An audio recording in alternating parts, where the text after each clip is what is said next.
irmãos, graça e paz seja convosco. A lição de hoje, fome na casa do pão. Nós estamos tratando aqui de dois personagens. Falamos ontem sobre alguma parte introdutória sobre Esté e Ruth.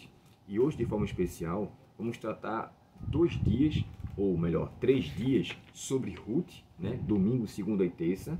Quarta e quinta vamos falar sobre Esté. Mas aqui, de forma especial, quando o título nos traz fome na casa do pão, como que um local que fabrica, um local que era conhecido como aquele que trazia origem às coisas, falta ali tudo. Como poderia isso acontecer? Uma vez, irmãos, que Belém, devido à sua fertilidade, devido à sua grande agricultura, ela mantinha tudo que era proveniente para dar sustentação aos seres humanos, especialmente ali nos seus habitantes. E eu estava dando uma observada um pouco mais sobre a fertilidade da cidade de Belém, e ali descreve que ela tinha uma abundância de trigo e de cevada. Porém, naquele momento, a casa do pão falta pão. Num lugar onde deveria manter aquela providência, acaba agora tendo uma ausência de alimentação. Agora não existe mais aquilo do qual o seu nome era dado. Belém, que significa casa do pão, agora passa a ser a casa de ausência de pão. E então uma família muito bem estruturada, né? Elimeleque, irmãos, me permita falar uma coisa aqui para vocês. Elimeleque quer dizer Deus é o meu rei. Como o livro de Ruth, ele precede o livro de Samuel, e bem provavelmente ali já dá para se ter uma noção de que os próprios pais de Elimeleque deveriam ter colocado esse nome, dando a importância de que provavelmente na cidade dali as pessoas já almejavam um rei terreno, um rei humano, como as outras nações. E provavelmente, é uma possibilidade, claro, Elimeleque tinha recebido esse nome porque, independente das crenças que as pessoas tinham ou do que elas quiseram construir em relação à monarquia, a um rei humano, ele deixou o seu filho como lembrete. Deus é o meu rei, Elimeleque. Interessante, né? Essa expressão se assemelha a Melquisedeque, que quer dizer rei de justiça ou rei de retidão. Então aqui Elimeleque, a sua esposa Noemi, Noemi significa agradável, e com seus 2 filhos. Me chama a atenção, irmãos, falar sobre esses 2 filhos de Elimeleque com Noemi, porque os significados deles são bem estranhos à realidade da qual eles viviam. Se Elimeleque quer dizer Deus é o meu rei, Noemi significa agradável, Malom significa doentio ou enfermo, e Quilion significa destruição ou consumição. Parece que até os seus nomes têm algo estranho referente à família estruturada que eles tinham. Então, há uma possibilidade de que o próprio Malom fosse uma pessoa doente, enferma, com pouco tempo então de vida. Bem provável, então, esse nome tinha sido dado a esse propósito. Mas o que nos leva aqui a chegar à conclusão de toda essa história é que eles, na casa do pão, falta de pão, eles então se mudam para Moabe. Ali, irmãos, lamentavelmente, Elimeleque morre, o marido de Noemi, ficando somente Noemi e seus 2 filhos. E, curiosamente, ali naquele lugar, ele se relaciona com 2 mulheres. Malom se casa com Ruth e Quilion se casa com Orfa, 2 mulheres moabitas. Me chama muita atenção esse relacionamento.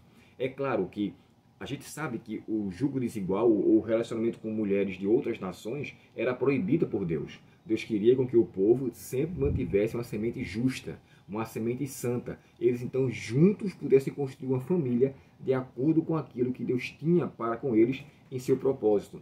Semelhantemente, a evidência que nós temos do primeiro jugo desigual são os filhos de Sete com as filhas de Caim.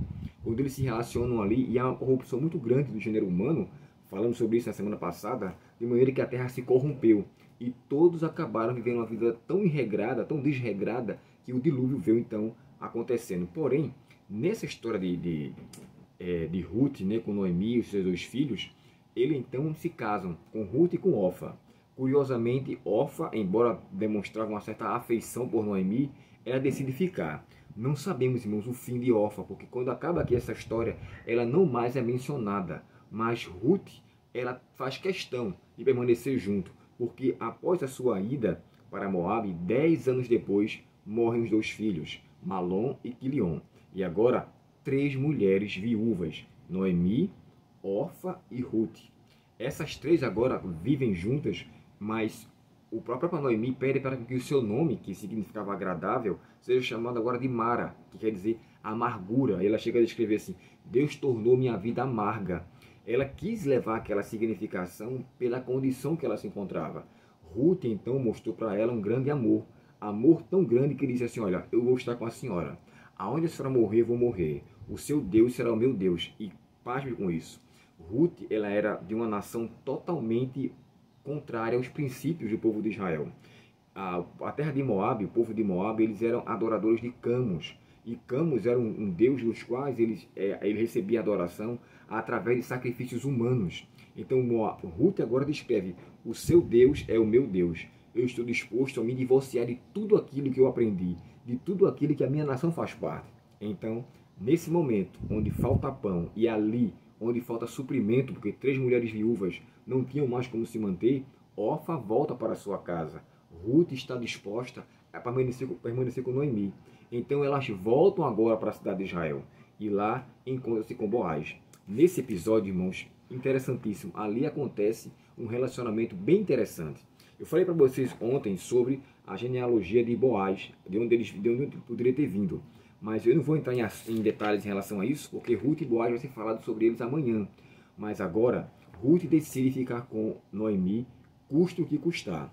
Ruth deseja ficar com ela e fazer com que até o nome dela, como eu falei para vocês ontem, né, significa companheira ou boa companhia, seja real.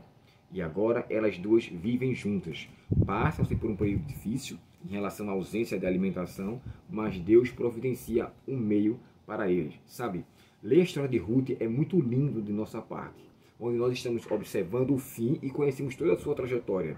Mas se coloque no lugar de Ruth e viva a pessoa de Ruth, onde perde-se o marido, onde perde-se a sua nação, onde perde-se os seus alimentos, seus suprimentos, e ali elas não enxergavam nada além do seu próprio, um palmo do seu nariz. Mas isso nos dá uma evidência de que, mesmo que pareça ausente da história, de que Deus pareça ser ausente da história, Ele estava direcionando tudo para o seu propósito. E Deus sabia muito bem o que Ele queria fazer. Sabe, irmãos, a história de fome na Bíblia ela é muito recorrente. Aconteceu isso logo no capítulo 12 do livro de Gênesis. No capítulo 26 acontece de novo com Isaac. Quando acontece no capítulo 12, Abraão vai para o Egito. Quando acontece no capítulo 26, Isaac vai para Gerar, uma cidade filisteia. E quando acontece no capítulo 45 de Gênesis, você encontra ali uma grande importância dos 7 anos de fome, onde José agora é governador do Egito e provê alimento e providencia uma manutenção para a sua família. Então fome sempre haverá. Porém, enquanto estivermos desse lado de cada eternidade, necessidades e aflições iremos passar. Mas nunca duvide, Deus conhece o fim de nossa história. E se nós escolhermos estar enquadrados em sua história, teremos um final feliz. Que Deus, portanto, lhe abençoe. E independente das provações que você passe, nunca se esqueça, Deus está com você.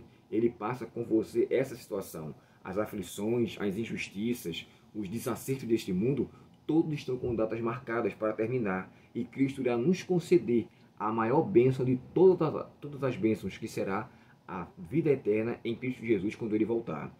Creia nisso e passe com perseverança as tribulações. Porque assim como o Salmo 46 nos dá essa esperança, né?